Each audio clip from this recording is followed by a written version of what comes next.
আপনার কি কোটা? আমাদের কোটা হচ্ছে বিদেশি কামলা কোটা। আমরা যে কি বলবো, আমরা এই বৈষম্য চাই না। এই যে আমি বিবিএ করতেছি, ফাইনাল ইয়ার শেষ, তো এখন আমি চাকরি বাজারে নামবো, আমি কোটার জন্য কোথায় যাবো? এখন আমার চাকরিটা কে দিবে বলেন? সব কোটাই ভাই, আমি দাবি বলতেছি মুক্তিযোদ্ধা থেকে কোটা পুরো আমি চাই কোটা থাকবে না। আর কোটা প্রথা যেহেতু ছাত্র চায় না, অভিভাবক চায় না, কৃষক চায় না, তাহলে কোটা প্রথা চাই কারা? আমরা এই অদৃশ্য শক্তিকে দেখে নিতে চাই। আর পরবর্তী আমাদের যতক্ষণ না পর্যন্ত আমাদের যৌক্তিক দাবি পূরণ হবে ততক্ষণ না পর্যন্ত আমরা রাজপথ ছাড়বো না।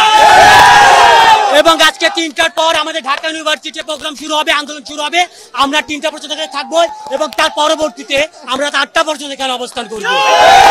আমরা এই দাবি পূর্ণ করে এই জায়গা ছাড়বো। আমরা এটাই পূর্ণ করতে চাই। ওটা বর্তমান বাংলা, এটা অভিশাপ। এই অভিশাপ থেকে আমরা মুক্তি পেতে চাই। এই অভিশাপ আমরা নিয়ে বাঁচতে চাই না। হয় আমরা এই কোটা থেকে মুক্তি পাবো, তাদের সম্মানই দিচ্ছি। আমরা চাই যে যারা মেধাবী তাদেরকে সুযোগ দেওয়া। আমি একজন মুক্তিযোদ্ধা পরিবারের সন্তান, কিন্তু আমার মনে হয়েছে যে না, যারা বাংলাদেশের সবচেয়ে মেধাবী, যারা পড়াশোনা করে রাত জেগে পরিশ্রম করে, তারাই এই মেধাবীর মূল্যায়নটা উচিত বাংলাদেশে। এই কোঠা আন্দোলন আমি মনে করি প্রধানমন্ত্রী শেখ হাসিনা তিনি বিচক্ষণ, তিনি আমাদের এই বাংলাদেশে খুবই সুন্দরভাবে নিয়ন্ত্রণ করতেছে। আমি মনে করবো শত শত হাজার হাজার কোটি কোটি এই ছাত্রদের এই যৌক্তিক আন্দোলন তিনি এটা বিচক্ষণে দেখবেন এবং আমরা আশাবাদী। আমরা আজকে আমাদের 3য় বর্ষের পরীক্ষা ছিল ঢাকা কলেজে, আমরা সেটা বর্জন করে আমরা এই কোঠা আন্দোলনের সামিল হই এবং আমরা চাই যে এই যারা মূল্যায়ন, যারা মেধাবী তাদেরকেই সুযোগ দেওয়া হোক।